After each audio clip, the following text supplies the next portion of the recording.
Alors, cas particulier et nombre de solutions d'un système d'équation.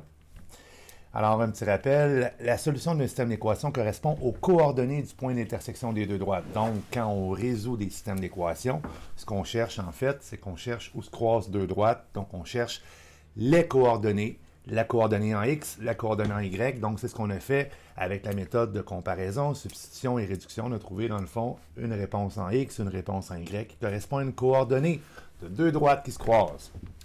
Donc, un système d'équations représentant des droites séquentes admet une solution. Alors, on le voit graphiquement ici. Si j'ai des droites séquentes, je me trouve à avoir une solution. Si j'ai des droites qui sont perpendiculaires, on a une solution. Et des droites séquentes, on voit clairement ici qu'elles n'ont pas la même pente, donc ça admet une solution. Donc, une solution, c'est un couple X, Y. C'est ce que tu vas faire, dans le fond, quand tu vas résoudre ton système d'équations algébriquement. Qu'arrive-t-il si deux droites sont parallèles distinctes? Donc, c'est des parallèles comme des rails de chemin de fer. Donc, en fait, si les droites ont la même pente, ben, il n'y aura pas de solution. Donc, aucune solution. Et qu'arrive-t-il si les deux droites sont parallèles confondues? Donc, si les deux droites sont identiques, si elles sont une par-dessus l'autre, on va avoir une infinité de solutions. Donc, infinité de solutions. Donc, il va en avoir tellement qu'on ne peut pas les compter. Système d'équation. Alors, un petit tableau ici qui résume le tout. Si je me trouve à avoir des droites séquentes, qui sont soit non perpendiculaires ou perpendiculaires, on se rend compte qu'on se trouve à avoir toujours une solution. Si on a des droites parallèles qui sont distinctes, donc qui ne se touchent pas, on n'a aucune solution. Et si on a des droites parallèles confondues, on va avoir une infinité de solutions. Ici, sans résoudre, trouve le nombre de solutions des systèmes d'équations suivants. Alors, tout ce qu'on a besoin de faire, c'est de regarder les pentes. Si les pentes sont différentes, automatiquement, il se trouve à avoir une solution. Ici, les pentes sont identiques et les ordonnées à l'origine sont différentes, donc on a zéro solution. Donc, aucune solution. Ici, on se trouve à avoir des pentes qui sont l'inverse de l'opposé, donc c'est des droites perpendiculaires, c'est-à-dire qu'ils sont séquentes aussi, donc on se trouve à avoir une solution. Ici, on a deux équations qui sont complètement identiques, donc même pente, même ordonnée à l'origine. On a une infinité de solutions. Et ici, on a encore des pentes qui sont complètement différentes, donc on va avoir une solution. Donc, on peut avoir trois cas différents.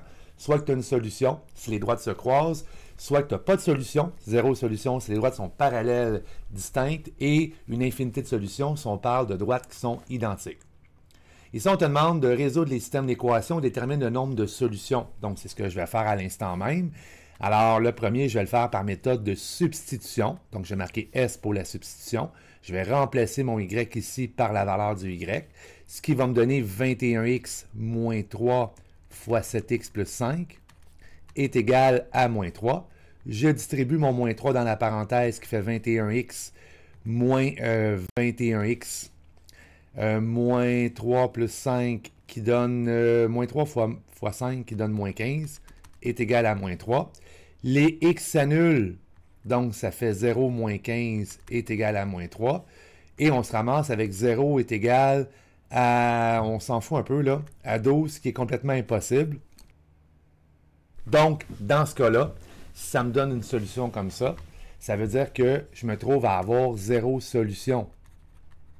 Parce que dans le fond, 0 est égal à 12, c'est complètement faux. Le deuxième, je vais le faire par méthode de réduction. Alors, tout ce que je vais faire ici, je vais multiplier cette ligne-là par moins 1, ce qui va me donner la première ligne 2x plus 3y est égal à 6. La deuxième ligne qui va me donner moins 2x plus y est égal à moins 2. Je soustrais les x, ça me donne 0. 3y moins y qui donne 2y et 6 moins moins 2 qui donne 8. Donc, y est égal à 4. Je remplace. Alors, je remplace dans la première équation, ce qui va me donner moins 2 multiplié par 4, plus, oups, le x, on ne le connaît pas. Ce qui va me donner moins 2x plus 3 multiplié par 4 est égal à 6. Alors, ça me donne moins 2x plus 12 est égal à 6. Je distribue mon 12 de l'autre côté, ce qui fait moins 2x est égal à moins 6. Je divise par moins 2, x est égal à 3. Je valide quand même, donc 2 fois 3, 6, Moins 4, ça donne effectivement 2. Donc, l'ensemble solution, c'est le point 3,4. J'ai une solution. Prochaine équation, ben, système d'équation, je vois clairement que je vais avoir aussi une solution, mais les pentes sont différentes. Donc, je vais le faire par la méthode de comparaison. Alors, je mets un C pour comparaison. Alors, moins 2x plus 1 est égal à x moins 5. Je distribue le 2x de l'autre côté, donc je vais faire plus 2x, qui va donner 1 plutôt, est égal à 3x moins 5. Je distribue le moins 5, qui va me donner 6 est égal à 3x.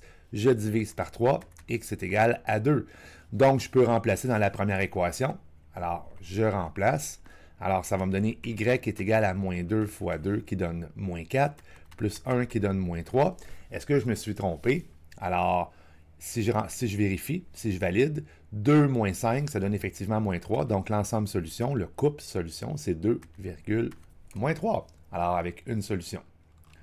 Prochain système d'équation que je vais faire par la méthode de substitution. Alors, je vais remplacer ici mon y dans cette équation-là. Ça va donc me donner moins 3x moins 3 fois moins x moins 4 est égal à 12. Je distribue le moins 3 dans l'équation, ce qui me donne moins 3 plus 3x plus 12 est égal à 12. Les x s'annulent, ça me fait 0. Et si j'envoie mon 12 de l'autre côté, ça me fait 0. Quand tu arrives à 0 est égal à 0, qui est une affirmation qui est vraie, ça veut tout simplement dire que tu vas avoir une infinité de solutions. Donc, c'est comme ça qu'on les reconnaît, les parallèles qui sont confondus. Prochain système d'équation, on voit clairement dans le fond que les droites sont parallèles. Donc, si elles sont parallèles, elles ont la même pente. Je n'ai pas à résoudre le système d'équation. Elles n'ont pas la même ordonnée à l'origine. Donc, il y a 0 solution. Et le dernier, et non le moindre, je vais le faire par méthode de réduction. Alors, si je le fais par méthode de réduction, je vais multiplier la ligne du bas par 10. Donc, si je multiplie par 10, ça va me donner 1. Donc, la ligne du haut, c'est toujours x plus y est égal à 88. La ligne du bas, ça va me donner x plus 2,5y est égal à 163. Je soustrais donc les x s'annulent.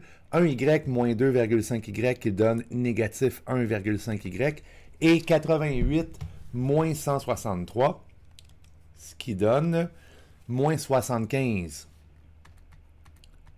Je divise par moins 1,5 de chaque côté de mon équation. Ça fait en sorte que y est égal à 50. Si je remplace, ben 88 moins 50, le x va être égal à 38. Je peux même valider. Donc, est-ce que 0,1 fois 38 plus 0,25 multiplié par 50, ça me donne effectivement 16,3. Donc, je me trouve à avoir ici une solution avec une solution qui est le couple 38,50. En espérant que cette petite vidéo t'a aidé à faire un petit topo, dans le fond, une petite révision sur les systèmes d'équations, puis comprendre si les droites se croisent, il y a une solution, si les droites sont parallèles distinctes, il n'y a pas de solution, et si les droites sont parallèles confondues, il y a une infinité de solutions. À une prochaine fois.